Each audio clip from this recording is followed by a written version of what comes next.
Hi, everybody. It's David. I'm coming to you for just kind of the 120 recap of today, June 14th, Sunday Mindful Garden Sangha. Today was pretty awesome, I felt. Something sweet was said. One of the participants in the group, um, we went a little bit over the allotted or scheduled time, which was no biggie. Um, and when I mentioned it, she said, well, it's easy to do when you're among friends. And like, it felt really great to hear the word friendship, because we are doing that. We are cultivating a friendship by the garden with these meetings. Um, pardon me. But today was awesome. Our mindfulness theme was joy, and our meditation was on appreciative joy. And I focused today on vegetable gardening and some of the specific kind of best practices and experiences to share that I feel I've learned in maintaining my vegetable garden, which is right over there, for the last 12 years. And a lot of it was specific to just general backyard vegetable gardening, but very much so towards my experience of moving into raised bed gardening. So one of the reasons that we spoke about joy and appreciative joy today just had to do with the idea of a reading we did of the poem Garden of Your Mind, and the idea of watering the garden as well was important in today's discussion. And Garden of Your Mind talks about the idea of having a mindfulness of emotions and being able to sit still in meditation to know or be aware of what you're feeling and where you might be feeling it. Yesterday, it came up in a meditation that I was feeling some contentment and a little bit of joy. And I realized it really came from the intentional act of going to the mountains and going hiking the previous day for 10.5 miles is a purposely nourishing experience. So much of what goes on in our lives, and especially things beyond our control that we're seeing happening in the world right now, are very, very depleting and draining for us. So it's important that we make choices to do things that are going to be nourishing and refill us. For me, that is mindful walking or hiking as a meditation. Also, watering the garden. As I said earlier, going into the garden each morning can be a very grounding practice for starting the day. Ooh, seems to have reached the time, but I'm not done talking yet. So the garden is a great place to start your day and to ground yourself, engaging all the senses. Because in your own vegetable garden, you should be assured that you can look, touch, smell, see, and taste whatever you'd like. The morning light is gorgeous. The sounds of the birds in the morning are fantastic. You can sample your herbs or your veggies, whatever you might have on hand. Um, Taking that little bit of time and adding it into your routine might seem daunting. Some people have said they don't have time for that. I let my dog out every morning and I make coffee every morning and I take a little time to read. When I let my dog out, what I do at this time of year in the summer when the garden needs to be checked on every day, I come out with her. I turn on the hose. I walk over to the garden. I count and spend about 10 seconds or 15 seconds at each of the larger plants. And I use that time that I'm counting and watering to also look around and see what visual cues plants may be giving me. A couple of other things that we covered, aside from just grounding yourself through garden maintenance, is some common vegetable garden misconceptions and, fails, which are very valuable. Just like even some of the emotions we might think of as, unpleasant have a necessity and a value. We have to fail every now and then. We can't have success if we don't have failure. It's incredibly valuable. One of the things I wanted to talk about, especially with first-time gardeners recently, and seeing them online, is some of the common myths that are out there and mistakes. Uh, no pollen is going to move from one plant in your garden to the other and change the taste of your fruit. That's just genetically and biologically not a possibility. Doesn't happen. Pollen moves to another plant and it's not of the same species. They're not going to be breeding and making a fetus inside of a seed for a plant. And aside from that, that seed would have to be planted and grown to produce fruit next year for you to taste to find out what it's like. So, not going to happen. There's no cross pollination affecting your squash or your watermelon or your strawberries, people.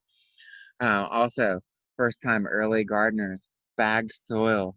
Be wary. Look for the busted bag at the store. Feel it, touch it. You want to look for a consistency that has kind of a clay-like or feeling, or maybe a little bit gritty. Look for a little sand, look for mineral, look for a little stain and stickiness on your fingers. Let's also hope, oh, look, somebody joined us. You know, we also want to hope that that is not just dusty and super dry. You don't want to get bagged soil that's been sitting around for so long it's become hydrophobic and it's not going to retain water because your plants need water. Also, you don't want to get a bag of uncomposted wood. There's a very popular common brand of garden soil out there that people donate, and they used to donate to the school programs I worked with, and that a lot of people buy because of the name brand on it, that is basically just wood mulch.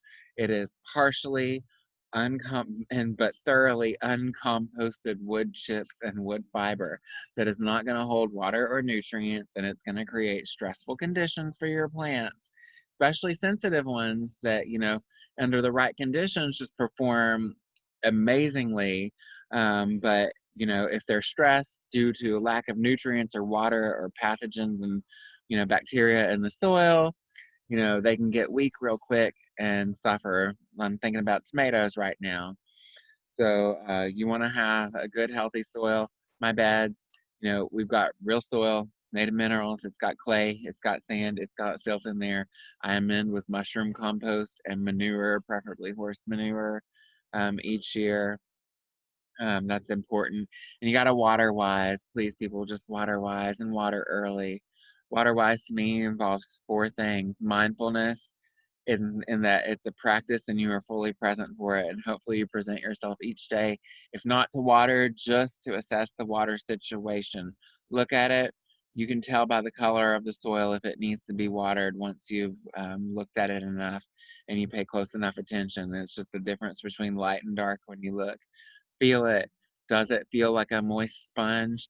Like, get a sponge wet, wring it out, let it sit there for a minute, come back, touch it. Hopefully it feels like that. If it doesn't feel like that, if it's any drier, if it's crusty, if it's dusty, if you can blow the soil away, or if it's hard and you can't even push your finger into it, you got a problem, okay? So be mindful of your soil. Water early, meaning early in the day. If you can, before the sun even hits your garden. My garden doesn't get the first hour, hour and a half of sun pretty much, my vegetable garden, that is. So I try to be out and get the water down there so that the plants can use it during the day when they're photosynthesizing and metabolizing, because they gotta. That's when they need it. They don't need it at night when they're asleep and when we're asleep. Also, wet conditions at night on foliage and in the soil, wet, cool, can host and promote bacteria and fungi. We don't want that, okay? And you want to be deliberate.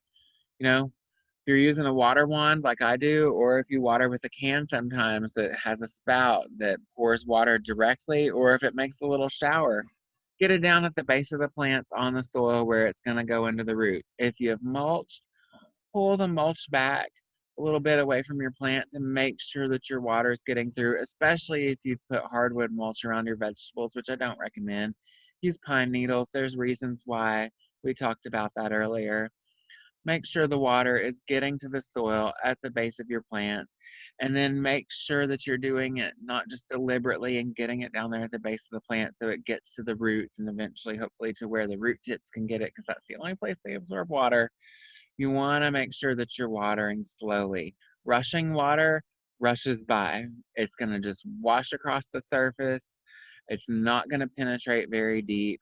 So if you water quick, if your water's moving fast, it's going to be a problem. Also, if you're just watering real quick, like a second or two at each plant, that's not enough. Somebody on a Facebook tips group the other day said they were giving their tomatoes like 2 cups of water every couple days. That's not going to work. That's really what prompted a lot of this thought on water and the concept of hashtag waterwise. Waterwise is something we used to say when we taught kids how to garden. A lot of adults right now awesome intentions, love intentions, but make them wise intentions in the garden. We want to be mindful as we're nourishing our garden. It's an opportunity to nourish ourselves through just the peaceful calm of looking at green nature, caring for something outside of ourselves, and, generosity, just contributing to the ecosystem, allowing your plants to be out here and hosting the larvae of, butterflies and moths and other plants. It's a whole ecosystem you create in your garden, and there's a lot of beauty in it. So, take a little time to slow it down and be present for it. I know I went well beyond 120 seconds today, but I wanted to make sure for those of you who, maybe couldn't join us this morning at 8:30 when we talked about this all in a little bit more detail that, I covered most of it with you. So, hope to see y'all next week. Next week, we're going to do a little creative arts project.